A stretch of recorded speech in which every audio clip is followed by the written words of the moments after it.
Good morning, everyone, and thank you for being here with us today. My name is Courtney Battle. I'm the Executive Director here at HAND, and just want to welcome you to this morning's program, From Policy to Practice, Understanding HUD's Restore, Rebuild initiative. We're thrilled to have you with us today and just want to thank you for taking the time to be with us, and we hope that the conversation is valuable, provides plenty of good insights to you. I'd like to start by thanking our sponsor, Reno and Kavanaugh, a longtime supporter and member of HAND, as well as slate of speakers that are with us this morning. Thank you for lending your time and expertise as well. As many of you know, HUD's Restore Rebuild initiative is designed to empower public housing authorities in their efforts to increase the affordable housing stock. So we hope to dig more into that initiative this morning. We have an exciting agenda planned featuring a wonderful slate of speakers representing HAND members from across the region, and we're confident that this session will be informative and engaging for you. So with that, I will turn it over to Vonda Jones with Reno and Kavanaugh, who will be moderating today's session, and hope that you find our program valuable. Thank you.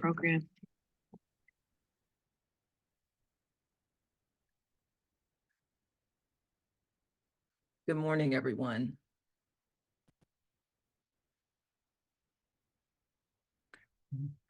Thank you, Courtney and the HAND team for inviting Reno and Kavanaugh to sponsor this training. And thank you to everyone joining us out there in Zoom. Today, I'm excited to moderate this panel to discuss the Restore Rebuild program. Restore Rebuild is a rebranding of Faircloth-to-RAD, one of HUD's most recent new tools to address the affordable housing crisis. By providing a source of rental subsidies for low-income renters and a predictable income stream for housing builders and providers, this is a program that can be used to finance affordable housing units. And let me share my screen.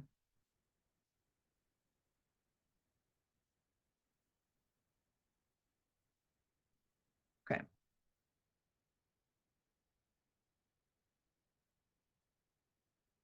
So today we will focus on what is Restore Rebuild. We will, and I'm excited about this, get to see how this program is already being used in the DMV, and in particular look at a couple of projects that the DC Housing Authority has already undertaken. Then we'll have a chance for some questions and answers, and then finish up.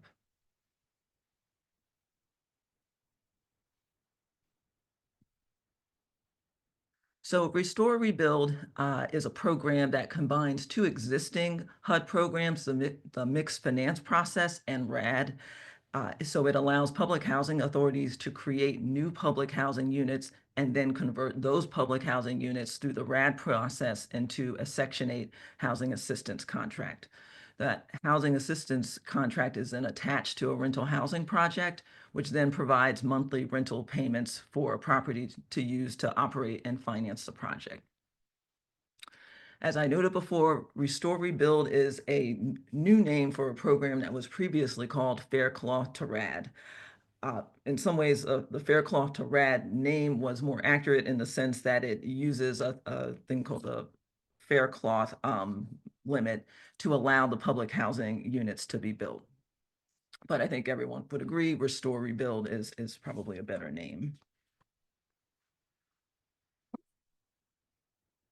So up on the screen are some resources that will be helpful after this panel if you want to learn more or if you end up doing one of these projects. So there is a Restore Rebuild guidance that was issued in November. It sort of talks about the name change and then goes through the process, and I think does a really good job of sort of walking through, if you're an attorney or a housing authority, how this process works.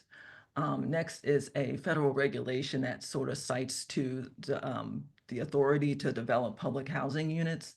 And then finally, this is an important website or search that a housing authority would want to do, and would basically this national list of maximum number of units eligible for capital funding and operating subsidy. What that does is it shows for each of the housing authorities around the country what the number of Faircloth or possible Faircloth public housing units that they can develop.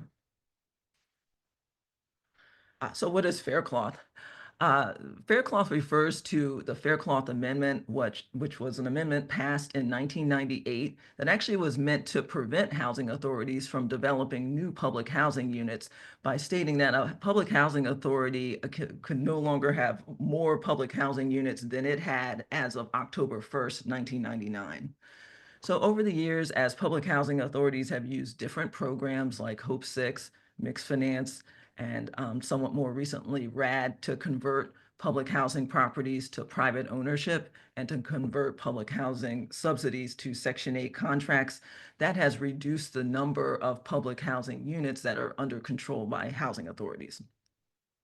So today, most housing authorities have fewer units under their control than they did on October 1st, 1999. And the difference between the number they had on October 1st, 1999 and the number they have today, that difference is sort of the Faircloth limit. Under Restore Rebuild, those units that the housing authority no longer has can now be converted back to public housing and then converted from that under the RAD program. As of 2024, there were about 260,000 units that are under the existing Faircloth limit that housing authorities could use to convert under the Restore Rebuild program. Okay, and I'll go through this in a minute. Okay. So another important thing to know is sort of, well, what is a mixed finance development? So for HUD, a mixed finance project would be any project that a housing authority undertakes in which there will be both public housing units and non-public housing units in the development. So, and that's sort of different from RAD in that in some of the other programs they have, there will be no public housing units at the end of it. So when you're doing a Faircloth-to-RAD project, the project initially needs to undergo a mixed finance development in order to bring public housing units back onto the project. And so this talks about in mixed finance, the owner of the entity can be an entity other than the housing authority. In fact, it has to be if a housing authority is just renovating public housing units that will remain public housing units. That would not be a mixed finance development. Mixed finance also uses other financing mechanisms like tax credits and sort of the normal types of funding that we see in an affordable housing transaction.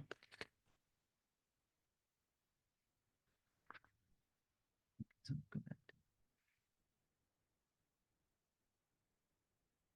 Okay, so we can take a look at how this process works, beginning with pre-development. So when a housing authority decides to go through this process, they will contact HUD and get what's called a Notice of Anticipated RAD Rents.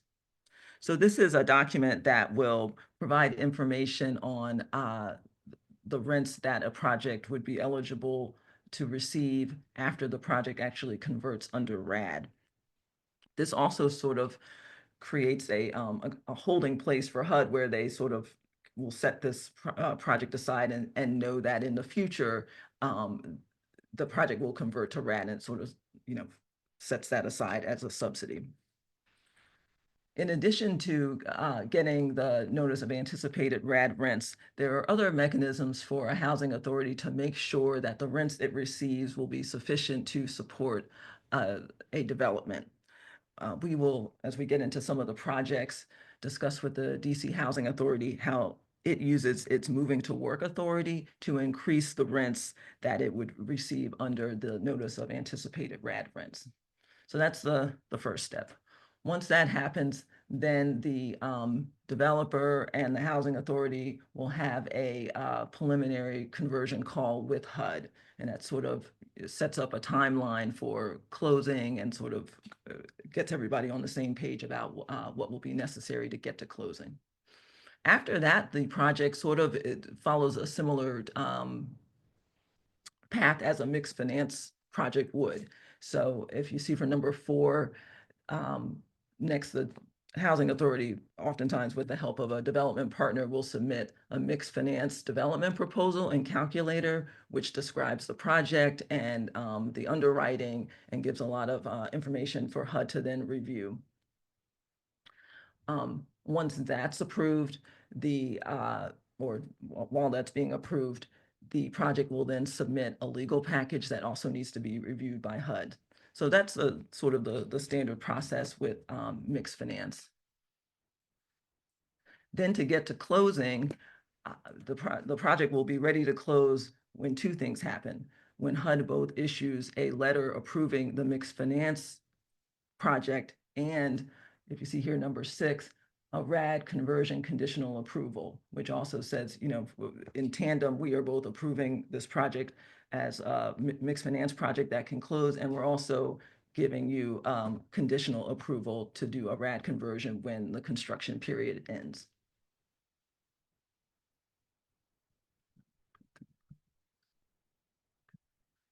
One of the things to note in terms of the mixed finance piece is that can be fairly time consuming at HUD to get the evidentiary review package reviewed. And so as people are planning these transactions, you should certainly plan that on the front end. The process is going to take a little bit longer than if the project was just a mixed finance project or just a RAD conversion. So it's important to time your tax credit and other approvals, permanent financing, and things along those lines.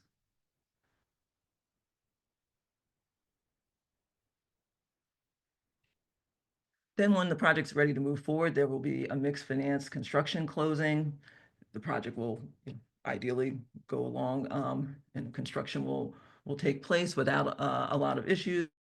And then as the project is about ready to be completed, and prior to, for most projects, going to permanent closing, it will become time to do the RAD conversion. So as the units are being completed, then the housing authority and the development partner will move forward with the RAD conversion, which then will more or less follow a similar pattern. We have found in practice that even if you send sort of draft RAD documents during the initial period, you will still sort of need to, the HUD will still treat this as a regular RAD conversion when you go to this piece. And so you'll probably need to submit all of that again. You will get, once you get an RCC, you will proceed to the RAD conversion. Then after that, you will then complete any sort of a permanent loan closing and follow, if the project has tax credits, follow that process after that.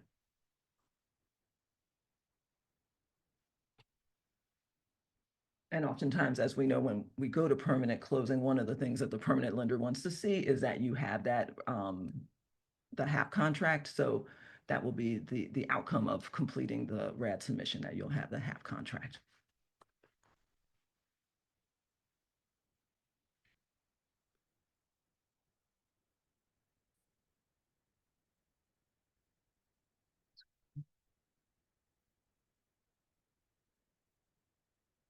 So restore rebuild can be paired with sort of the common types of financing fairly well, whether it's the tax credits, tax exempt bonds with 4% credits. So it still works nicely. It plays nicely with those programs.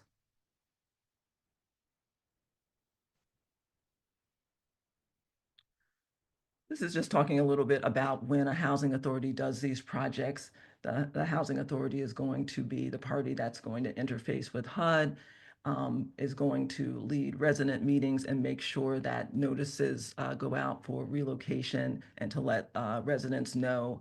And since we're just doing an overview here, there are some other considerations in Restore Rebuild that do not come up in other projects. So one of them will be whether or not when the project's completed, when the project is initially completed, you will have public housing units. So there can be a timing issue around whether or not to lease up those units as public housing or to wait and let those units be converted to RAD and then lease up the project under RAD.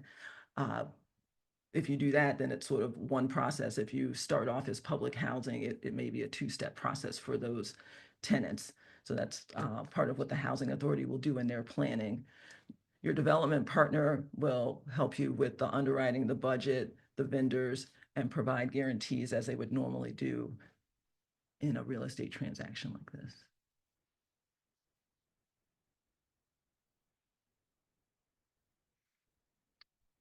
Part of the planning that a housing authority would need to undertake is whether or not you need to do a significant amendment to your PHA plan for doing the RAD, looking at your funding, looking at things, whether or not you have the ability to use the moving to work funding in order to raise the rents. And so that'll be part of the housing authority's planning. And of course, I guess most notably, to make sure that you do have a Faircloth limit available and units that can be converted to public housing. And as always, these projects still require following the relocation rules. You may have Davis-Bacon. Some of the complexity here is that initially you need to make sure your public housing, the units that you want to be public housing can in fact be public housing units, as well as the different rights that tenants will have as they would normally have under a RAD conversion.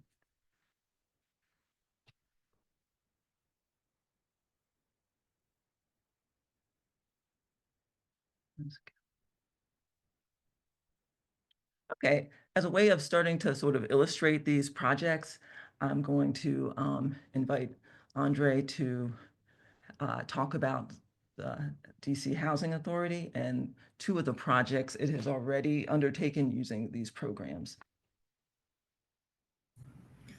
Good morning, everyone. Just briefly, just wanted to go through a few projects that the Housing Authority has either just been delivered recently and the Use Restore Rebuild.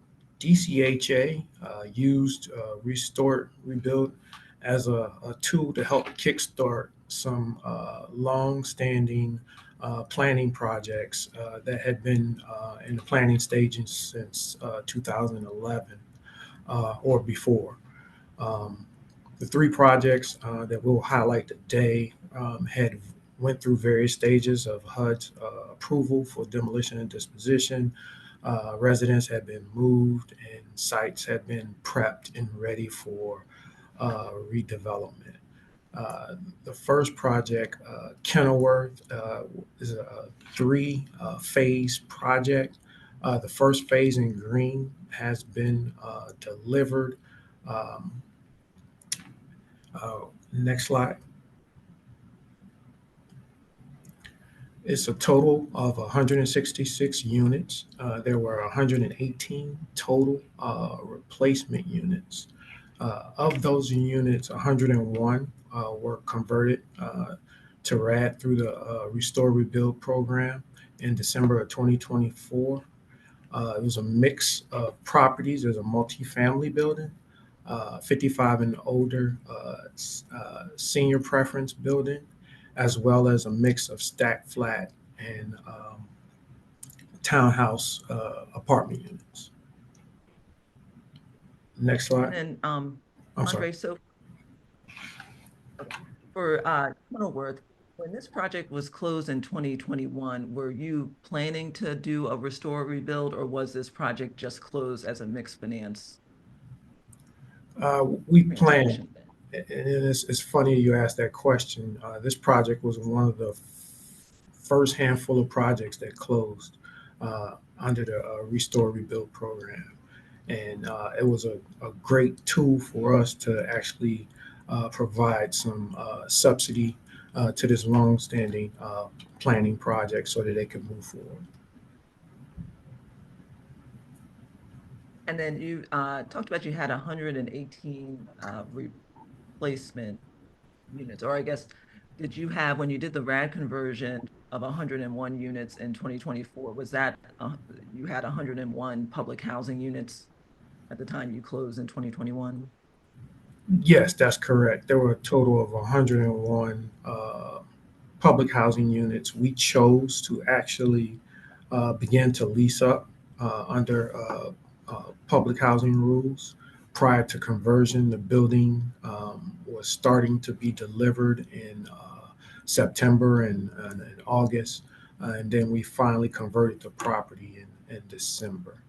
But there were already residents starting to move in. And like you stated earlier, that's a strategy for each project and choosing how you want to begin lease up and do your actual RAD conversion of those public housing units.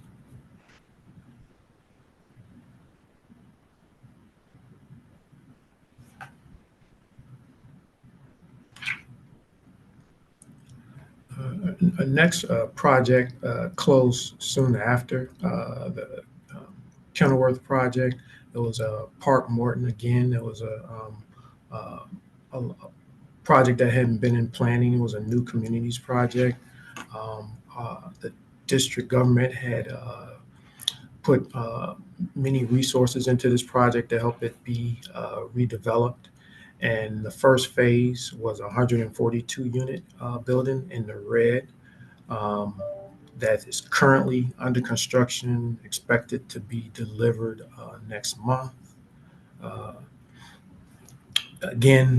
we closed in early stages of the program, and we're working through getting residents moved in, and then there will be a second phase. Um, and we're anticipating to actually do the RAD conversion in June this year. And there are a total of 40 replacement units at this property. Okay, so for this project, it looks like again, you're planning to lease up those 44 units as public housing units to start. That's correct. It again is a strategy because the building may be uh, delivered by floors. It makes more sense in order to meet lease up schedules to allow residents to begin to occupy the property. And you can also see in the background um, a part of the Park Morton property that still exists. Gives the opportunity for residents that are still remaining on site to move to the new project and not have to move from their current home. And there's the same case at Kenilworth, where we could keep a portion of the property and stabilize that portion of the property until we can redevelop the site over time. And then at the time of the RAD conversion, those residents would then get a notice to enter into a new lease. That's correct. And that's part of these conversions is that you have to have consistent communication with the residents that will be occupying these properties so that they understand the program that they're entering. Have you had any issues around re sort of qualifying or income eligibility issues as the project is sort of moving from public housing to RAD? There have been some instances because public housing goes up to 80% of AMI, and the projects have been financed with tax credit equity, is that you have some income limitations where some residents may be over that 60% threshold. Um, at the Park Morton project, for instance, there is income averaging. So there is some buffer for residents to go up to 80% of AMI. Unfortunately, at Kenilworth project that we just discussed, because well, we use the district's housing production trust fund, which limits up to 50% of AMI at that time. There were some limitations for some residents.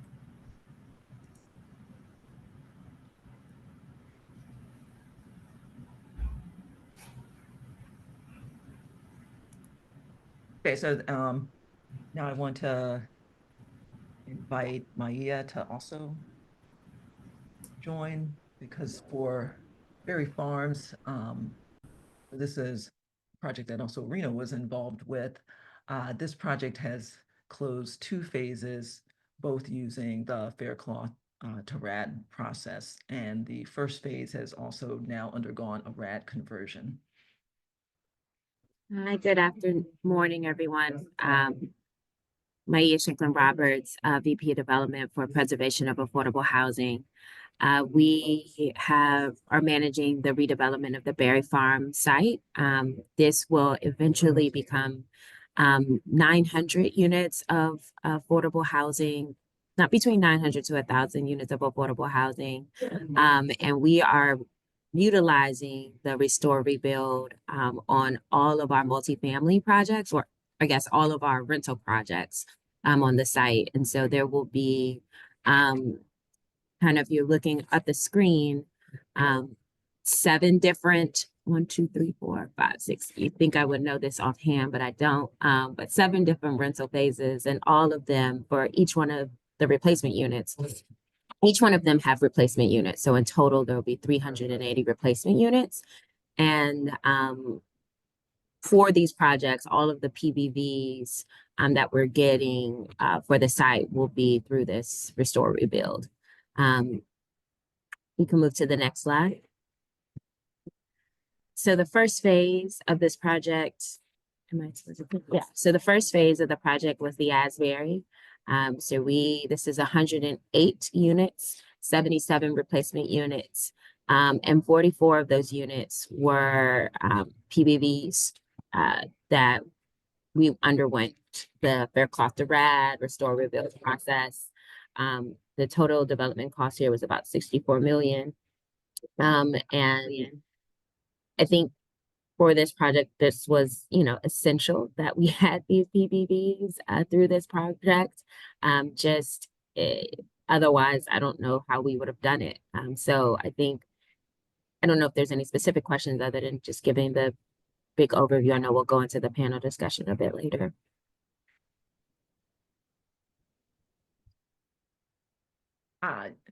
Yes, are you? Okay, so we're down to question. Okay, Mhm. good, we'll start. Okay,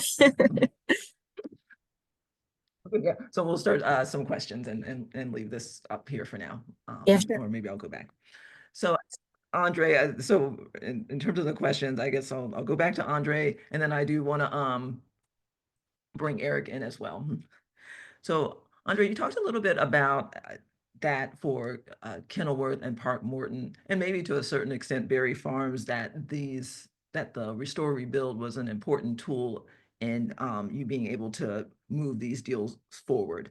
Can you talk a little bit about, from the Housing Authority perspective, how to get ready to do these deals, and some tips about working with HUD?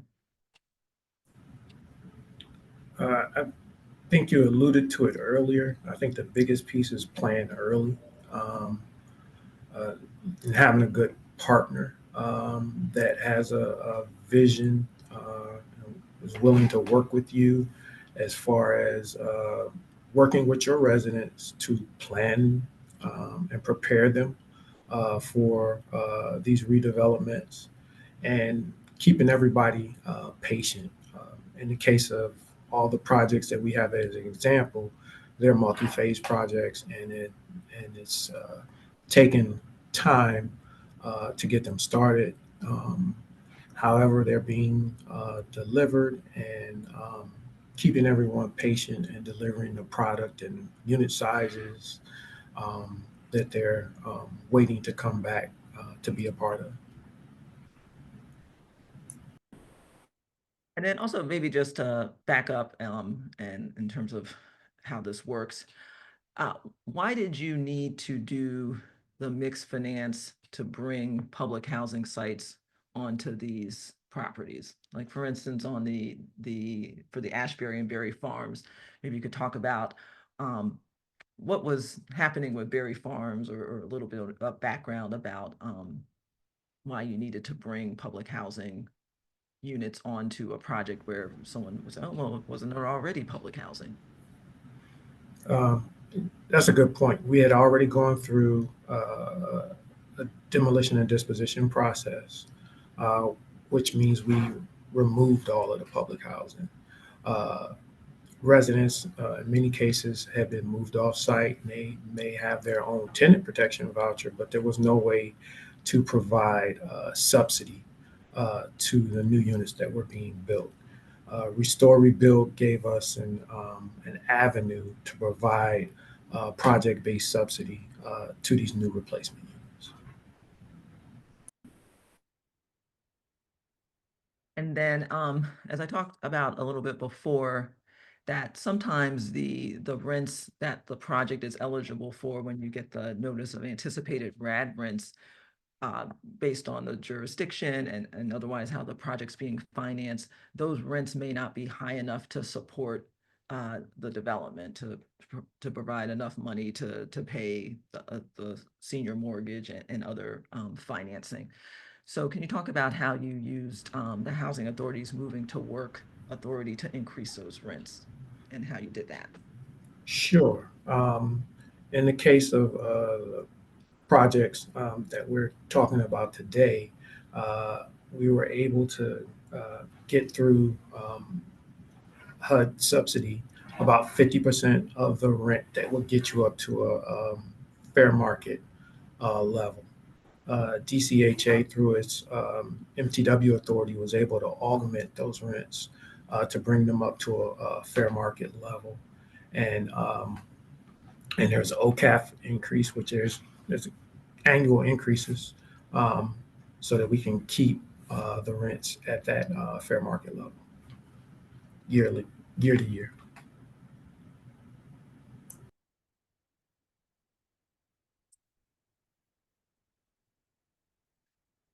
So now I'd like to bring in Eric.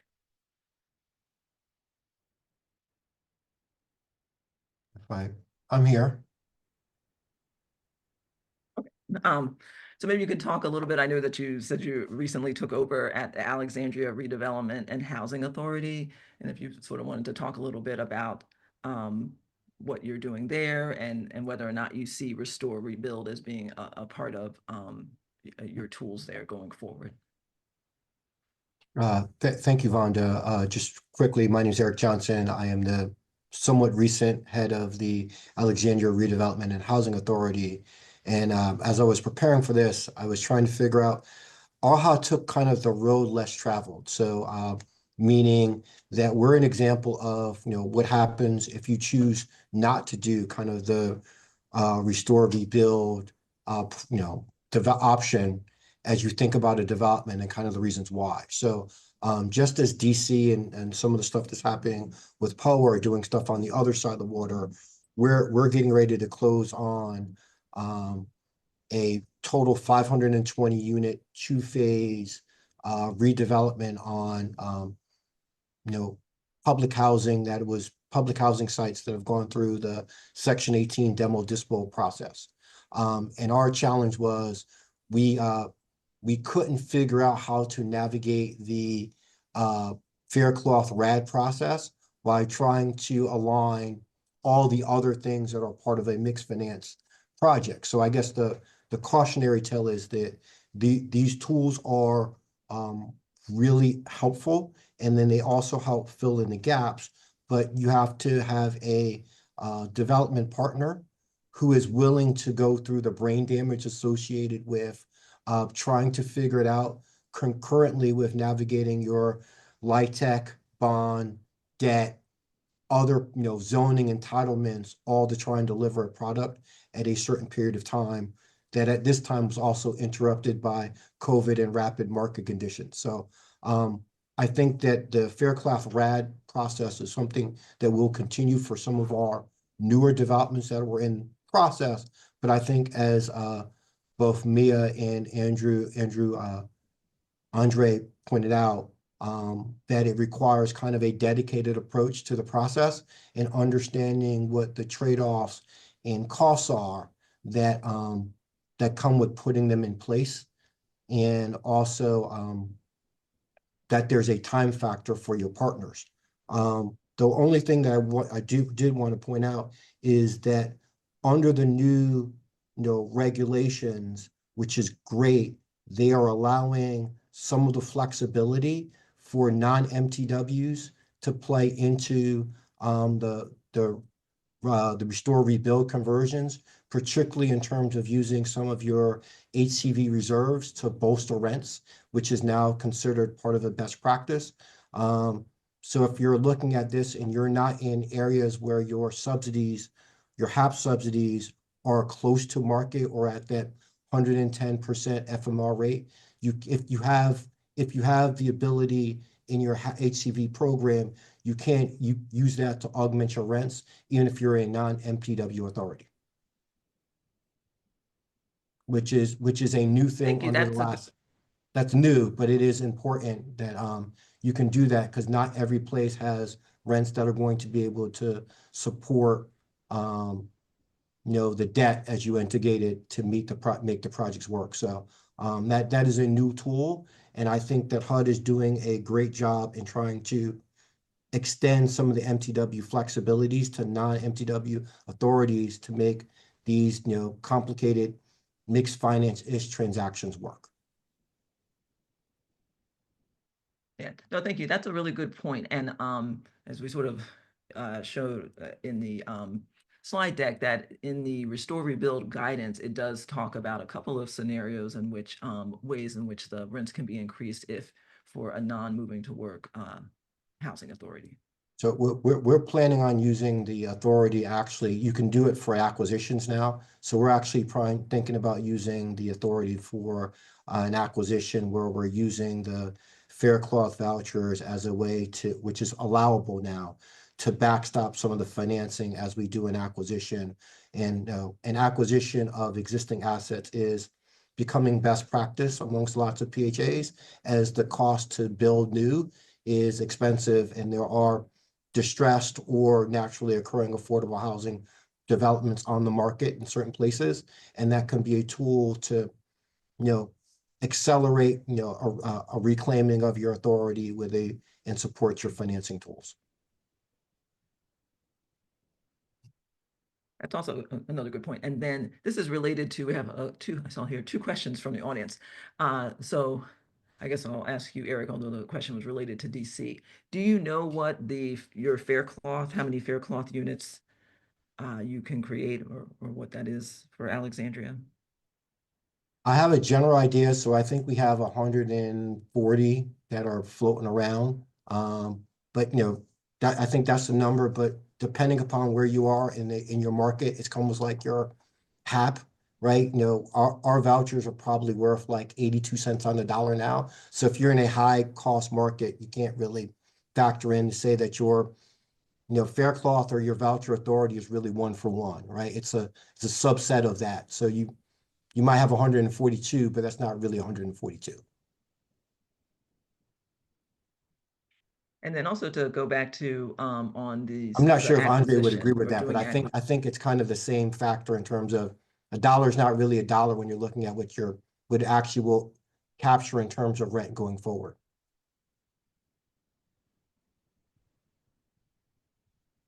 Meaning that, I might have a $2 million worth of budget authority for 140 units. $2 million in budget authority might not get me 140 units. It might get me 120 units. That's a good point. And then Andre, the question was actually for DC. What is the difference between the amount of public housing units in 1999 and now? So that's a question that came up. As far as our Faircloth limit is currently about 2,600, considering the Faircloth units that we've already produced. And it's really based on the overall limit of public housing units that DCHA can actually produce. We have about 7,800 public housing units right now, on top of that 2,600 limit. You're about $10,000 in your highest period? About, yeah.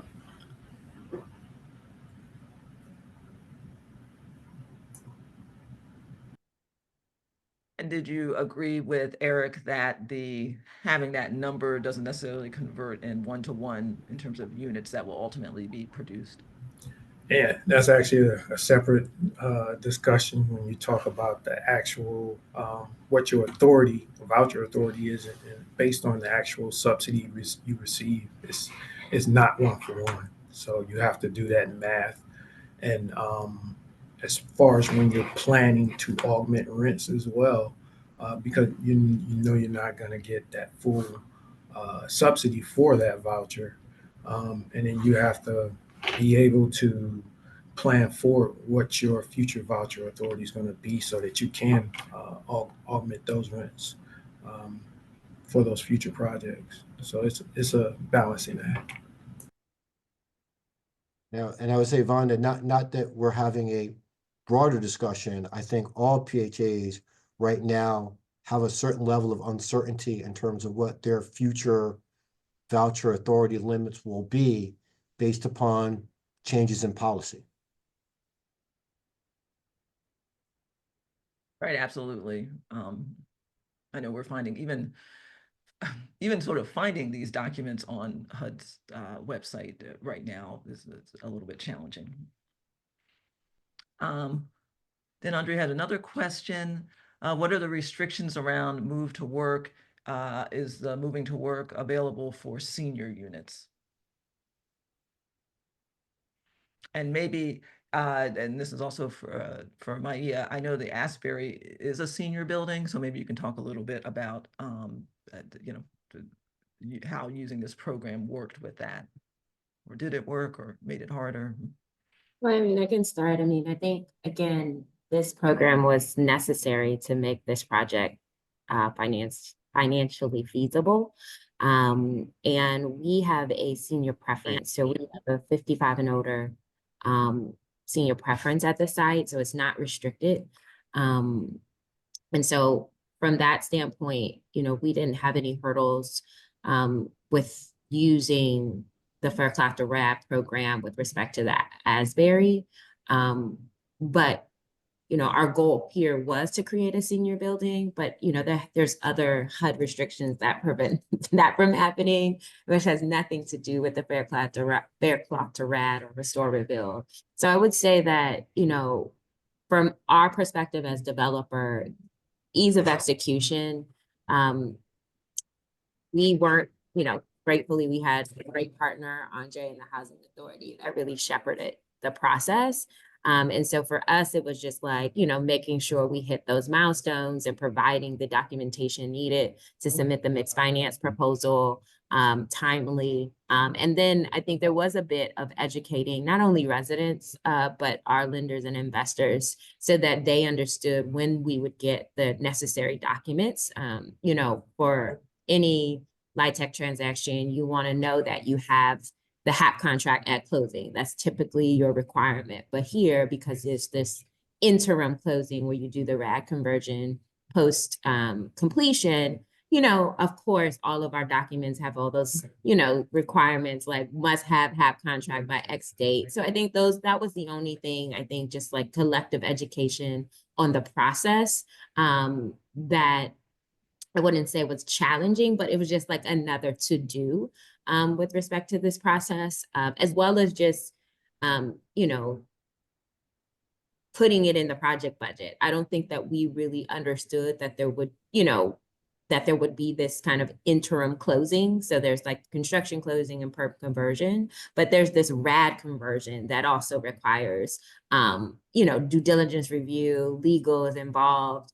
And so I think that's another little step in the process that I don't know that we all kind of accounted for originally. But in terms of, you know, having a senior building or a senior preference building, this program was not a deterrent. It actually helped us to be able to secure the rents that we needed for the site and the subsidy that we needed for the site.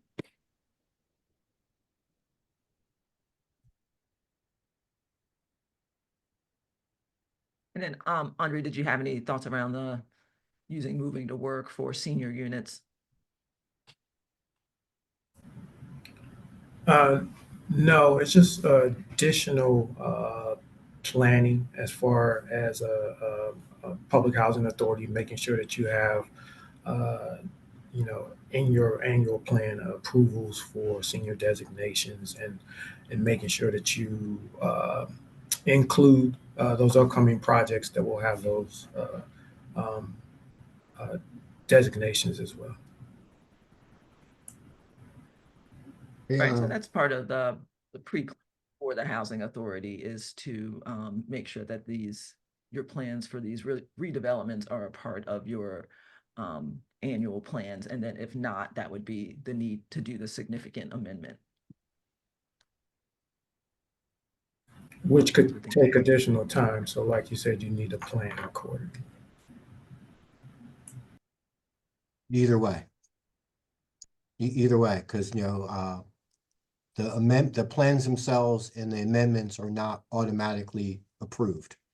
And then also require their own level of public outreach and comment period associated with them, which if you're in the project planning phases, impacts the project schedule, regardless of whether or not you've selected your partner or not.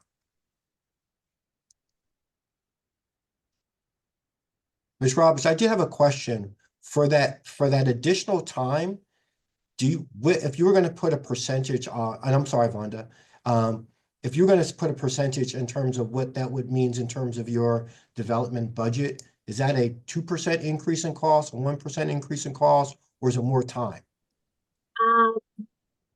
I want to say it's mostly just the increase in the legal fees. So that I don't remember kind of the exact dollars, but I mean, it is essentially lawyers again needing to reorganize docs and pushing that in. So I think that would be something from a developer standpoint is to ask specifically, like what is the legal cost for the added RAD conversion post-closing that we didn't originally, I think, account for in the budget.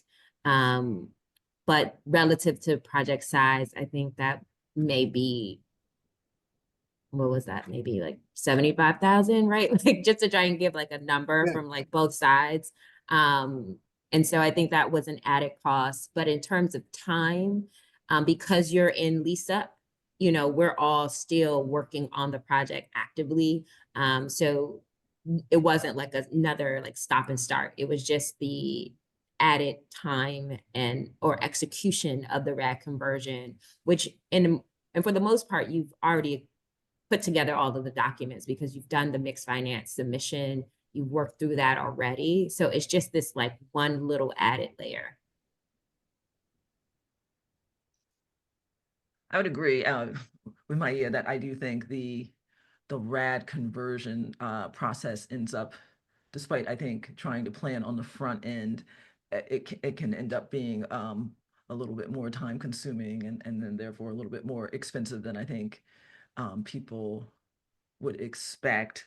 Again, I think some of that is HUD maybe needing to streamline its process and kind of to Eric's point, given the current, sort of change in administration, I'm not sure that that's necessarily going to happen right away. And then also just to make sure we had some special things on some of the Berry Farms projects. And some of this can't be helped because it tends to be things going on with the jurisdiction. But when you're going to that RAD conversion, the title and survey is going to be a big part of what they look at. So to the extent that has changed and requires document changes, you should probably build that into your process.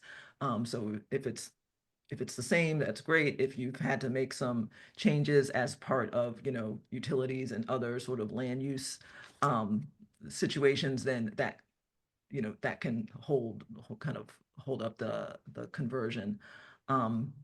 Also making sure your management and leasing documents are in good shape. That was a big part of, in the ones that I've worked on, a big part of the back and forth with HUD. So to the extent whoever is taking sort of the lead on that, if it's going to be the development partner, to make sure they're ready to respond to HUD's comments. If it's the housing authority, same thing there. That I felt like those were the two parts of the review for the RAD conversion that ended up, I think, being a little time consuming.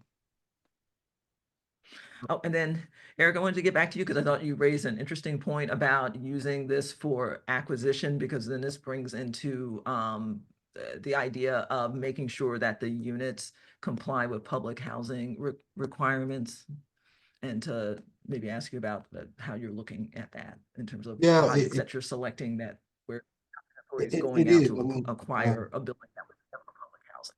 no, I think I think that's fair. I think generally speaking, to my developer friends who are either on this or who are participating, right? The cost of production is not going down, it's going up, right? That's just a fact. And we're in a normalized world where we're seeing 400 plus per unit cost to develop, to do projects. In some instances, it is more efficient to buy projects than it is to build them, particularly given the inventory challenges within the affordable and broader market community. So, I do believe that this tool allows you to acquire, right? And so we're thinking about ways to do that, and whether or not we could do it efficiently is kind of the question. Is, can you do it, but then can you do it efficiently is a question. And as Vonda, pointed out, when you're looking at it, it means that there's going to be a deed restriction on the new asset that you're purchasing. They have to meet all the Inspire guidelines as you do it, or you have to figure out ways for them to meet the Inspire guidelines when you do it, which may be part of your larger kind of alternative mixed financing bucket. I would say it's easier to do it with products that have been recently completed as opposed to some of the older inventory that you might want to have to do kind of a traditional, substantial rehab for. But we do think that there's a path to do it. And then we're going to try. I'm not sure it's going to work, but we're going to try. The regs say that you can do it. I think the only thing that I wanted to add for our development partners who are taking these rides with us is that, it might feel like the PHAs is driving the car, but sometimes we have somebody in the chair next to us that has the wheel. So just, understand that as we go through these processes, we're accountable to HUD as a partner that, kind of dictates schedules in ways that we can't control. And if you are a partner working with housing authority or PHAs, kind of understand that that's a reality of the transaction, that, which will have time and frustrations associated with it that we can't control. And it's not necessarily a normal construction review closing process. So I think it's always mindful for us to be all transparent about how we go into those things, because we don't always have full control over the outcomes. Sorry for the aside, but not knowing who's in the audience as we think about, hey, HUD's got this new tool and it's going to help get things done, right? It's a tool that's not necessarily for the faint of the heart. And I think you have to be clear with your partners about what this means. And sometimes we agree with you about things that I'm sure Andre could comment is that we have absolutely no control over. You make a great point. I mean, this is a new program. And only a handful of housing authorities that have done it so far and actually have product that's in the market. And you have to interface with 3 different HUD agencies as you're going through this process. So just like Eric said, you may be somebody else in the wheel driving that you have to answer to. And it does take time, and it's not for the faint of heart. But in the end, you can produce some very much needed housing for the residents that are in desperate needs of new housing. But the subsidy is not free, I guess is how I would say. We have another question. For acquired units, does the Restore Rebuild rental subsidy require that the units be rehabbed, assuming you can meet the Inspire inspection before the HAP is placed in the building or on the building?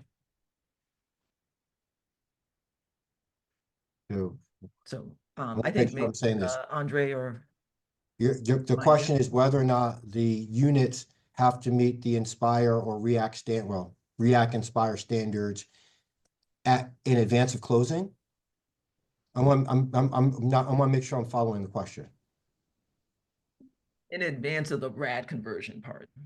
So before the HAP contract is signed.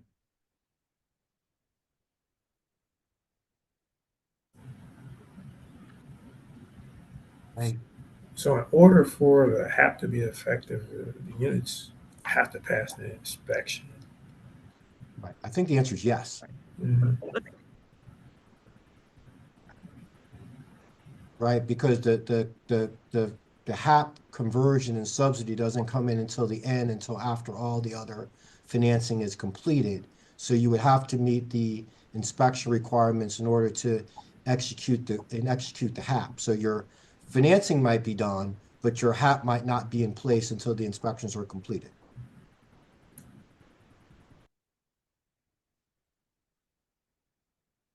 Right, and I think maybe also the issue here is, so if you're doing an acquisition, so I guess you're doing an acquisition, you're going to initially be doing a mixed finance transaction. So you're going to, through the mixed finance proposal and calculator, be sort of estimating the amount of rehab cost to get the units to a place where they will pass the inspection. So that would need to be, Right. that'll be part of that.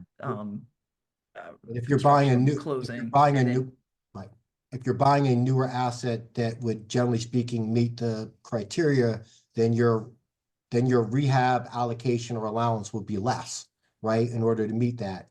But you still have to go through the mixed finance process.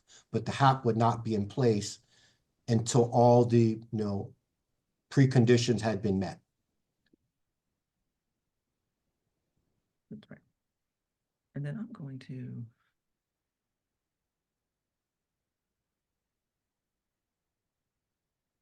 I'm just gonna like share the screen one more time. So here on the chart here, I just wanted to go into when you get to the conversion permanent closing, the restore rebuild guidance will tell you that generally what happens is the documents that were placed against the property as part of the mixed finance, which would be the declaration of restrictive covenants and the this RNO stands for regulatory and operating agreement, and then MFACC is mixed finance ACC amendment. So those are the documents that are placed as liens in the top position when you go to the mixed finance closing. At the time you do the RAD conversion, those three documents will be released, and then the RAD use agreement will then go in place as in first position. And then, and this is part of the timing and things that Maya is talking about, is then all of the different lenders would need to then sign subordinations to RAD use agreement so that their liens are subordinate to that RAD use agreement. So really that's sort of the sort of title and closing process. As you're working with HUD though, there's timing around, getting lenders' attention on that, since technically you're not at permanent loan closing. This kind of needs to be done before that. So getting their attention is an important component. And then to the extent as HUD is looking at title again, if there's been changes, those are things can sort of hold things up. And then sometimes I found in the few I've done, there's sometimes the HUD staff will ask for, language and different things in these, even the termination document that, it sort of differs from the forms of what you would expect. So you just kind of have to roll with that. But I just wanted to show, this is basically the process here to getting to the RAD conversion.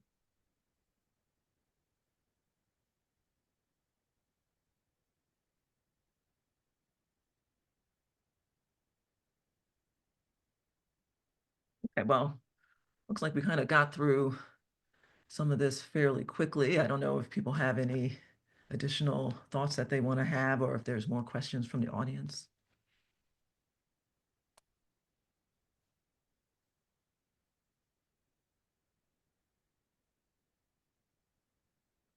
Okay, if there's not, Triana, I don't know if you want to give any sort of final thoughts from Han? Sure, not a problem.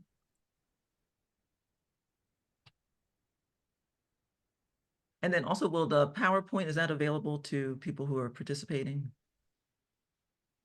Yes, and I'll share the survey so everyone can access that. But it looks like it's one more question in the Q&A.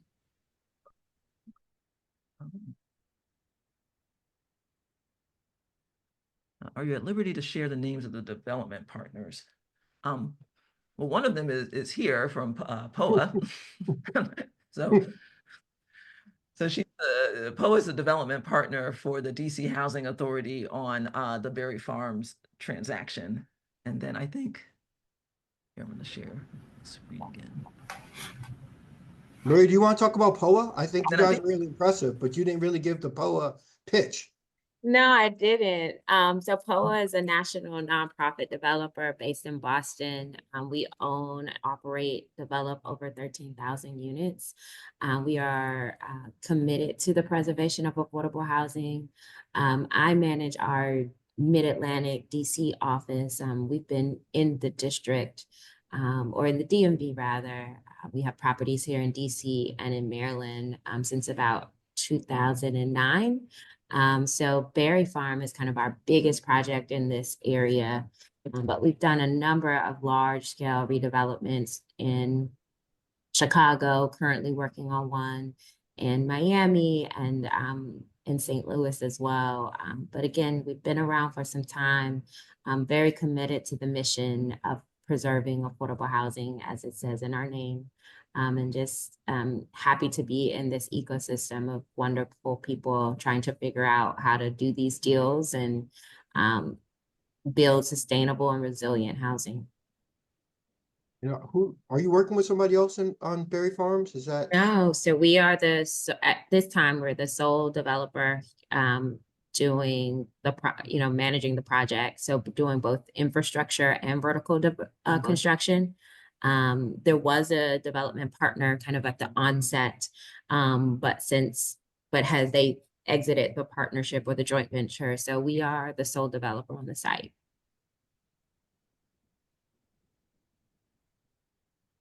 I hope that was sufficient. Yes, thank you. And working on Berry Farms, and Maya has done a great job. In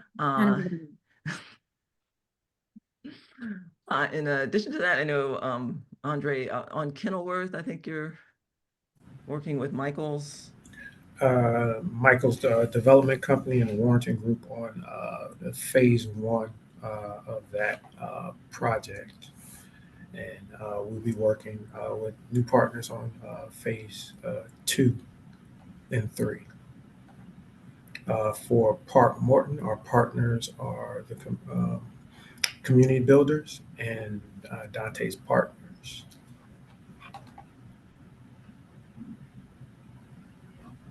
I think I definitely think in this area, the District of Columbia is really doing a lot here and is really showing the ways in which this program, sort of the best of what this program can achieve, and I think really establishing best practices.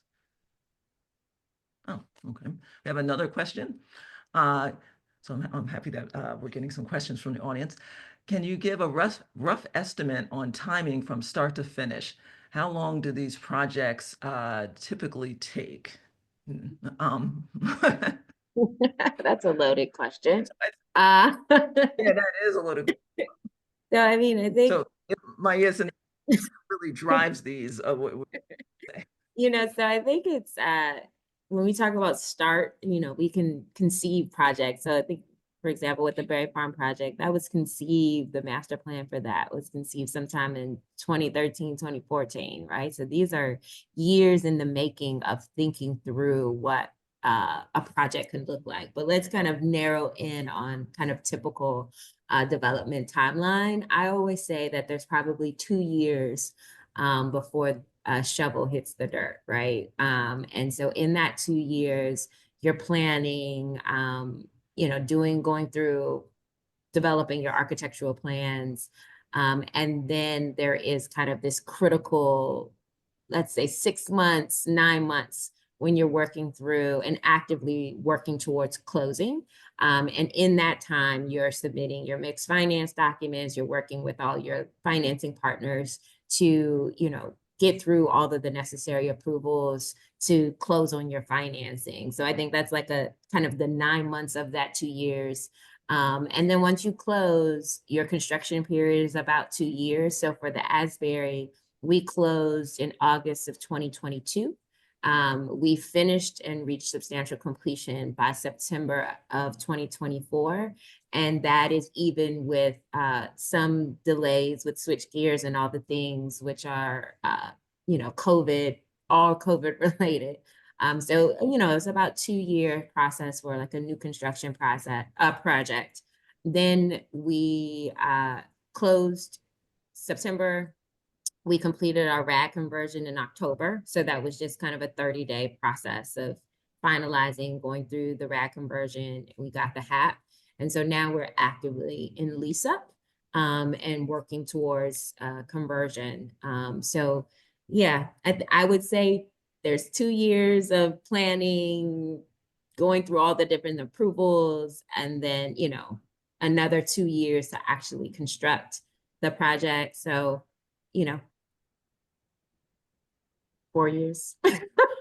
And then I would agree. I think it's about 4 years, 5 total by the time you actually get people on and living on the property. Yeah. So these projects have a life cycle of kind of 5 to 6 years from start to finish, all in. And All then in. once they're done, they fit seamlessly into the neighborhood. So you forget that there was a vacant building or abandoned properties beforehand. So Sure. but yeah, it's a process. So you figure it's kind of 3 cycles every kind of 10 to 12 years is what you're expecting. And if you looked at their projects, like lots of ours, they're multi-phases. So Mhm. kind of a multi-phase may mean that a project can have a 12 to 15-year life cycle from start to finish. Yeah. We're currently projecting 10 years from 2022, which, if you add on those extra years before, we're about a 20-year project at the very farm site for the entirety of it. And then who asked, they said that for clarity, how long does it take for HUD to administer the contracts? So I'm still not totally clear on that question, but if it's in terms of how long does it take for HUD to kind of take a look at, when we were talking about the RAD conversions, sort of take a look at the documents, approve you for closing, and sign the HAP contract, I think that's 45 to 90 days 90 once days, yeah. the finance plan it gets entered. It's a little bit different with the restore, rebuild. You kind of have like a mini finance plan that kind of addresses things that are not already addressed in the mixed finance. But sort of once that happens, you would then get what's called an RCC that will then have any it's the document HUD sends out that says, oh, hey, we'll approve you for a RAD contract. We just need to see these things, and you need to address these things we've seen at the property. So, and normally you've got about 45 days or so to get that done, and then you'd be approved for closing. Yeah, and that But it's tracks really, our process for the Asbury is to about that 90 point days. Yeah. Right. Yeah. And in fact, if you don't close, usually the RCC will expire, and you don't want that to happen. So, so that's what we would say. It's just getting to the point of getting the RCC, it ends up being the time-consuming piece. Here's a good one. I don't know if we can answer it. Can you talk more about the current administration's potential implications on a developer that seeks to pursue one of these types of projects if they are beginning pre-development today? I think for all of us, that's hard. I don't know, Eric, if you have some thoughts. I have no. I mean, I think we're all in a little bit of a guessing game. We know that something is likely going to come from a policy standpoint, but we're not sure what that is. And then, so I don't have any good guidance that I would share. I have some assumptions, but I don't necessarily know what that's going to mean in terms of the ability to navigate this process. And then, you know, I would say in the short term, it's going to be longer, not shorter. That's the only thing that I can say, that I believe that it's going to be longer, not shorter, if some of the changes in personnel actually occur. Just not going to have, you know, there may not be people sitting in chairs. So, you know, as a result, you know, and this is also a very specialized part of HUD's financing, you know, modality. So to the extent that some of those people who have expertise are not there, it might take longer, because you're respectfully not going to be able to push everything to outside counsel for approvals. Yeah, that's a good point, That especially is a good this point. program is required that you deal with 3 different branches of HUD in order to get through a closing. So it could potentially make things more difficult. For the record, I'm not Yeah, and saying we've that it is. already, you know, I'm not just to, theorizing that, you know, even if they keep the tool, right, navigating the tool may be more complex because it is a niche product within HUD that has not yet been fully adopted. So how you navigate that when the 3 people who are in the 3 different agencies are doing more things or not in those chairs can make, you know, executing transactions more difficult. Now, yeah, and I would, I do not to, think that their HUD's going to do other things to make the executions of other aspects of mixed finance projects easier, particularly as it relates to some stuff in NEPA approvals and some stuff around, you know, Davis-Bacon. I do believe that there are going to be changes that are going to come down the pipe that are going to make some of the administrative aspect of getting a deal done easier. But I can't speak to some of these regulatory things that are challenging now that could become more timely as chairs get rearranged. But Andre's actually done more of these than I have, so I defer to him, but that's my initial thinking.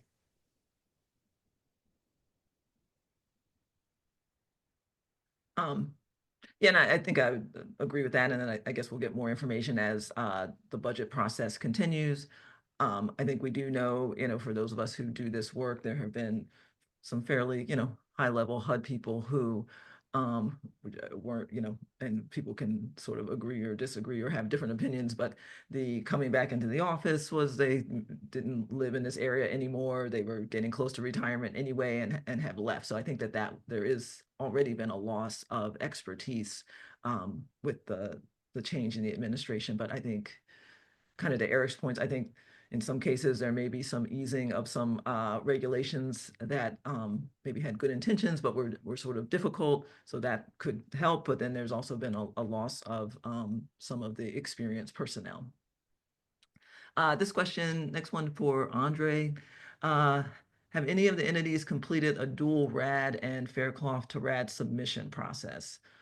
So this is the idea of, you know, if you've got a project and maybe, Andre, I don't know if this is something the Housing Authority is considering where you are renovating an existing public housing site. Maybe part of it could go straight to RAD. Maybe some of it you'll do a Faircloth-to-RAD.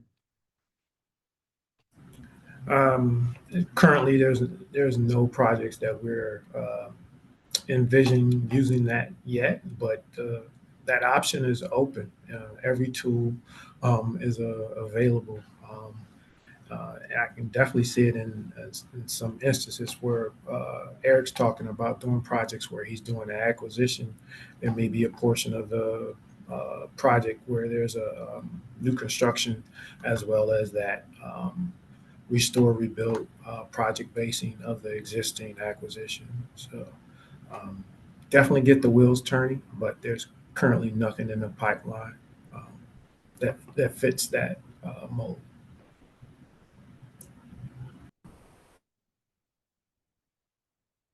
And then the final one, and this also might be for you, Andre.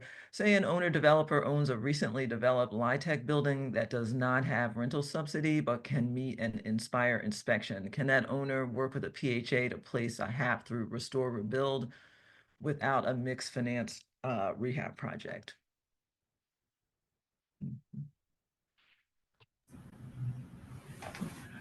think the baseline is that the projects have to meet HQS inspection standards in order to go through that process. Most of the projects that I've seen to date have included some sort of rehabilitation. So I think we would just have to look at that project to see if it would be if it would work. And maybe with an initial analysis, look at what if the project just went, did a competitive bid for a project-based voucher contract, and maybe look at if that's available, or are you in a situation where the housing authority would need to produce public housing units in order to give the project a contract.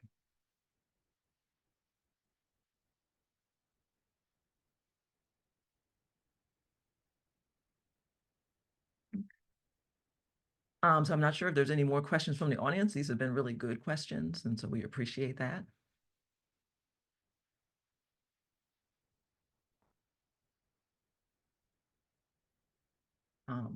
But if not, then we will turn it over to Triana.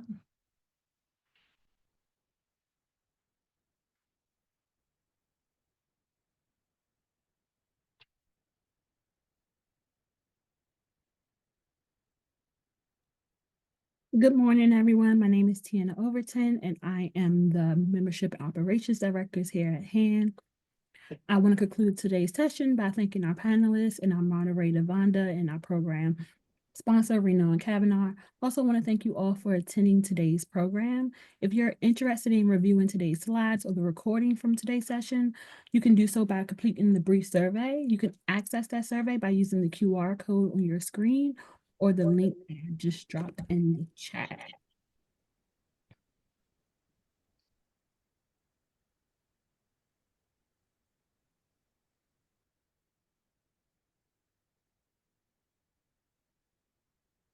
Okay. Well, everyone, thank everyone who listened. Very much. Thank you. Everyone enjoyed this. Thank you.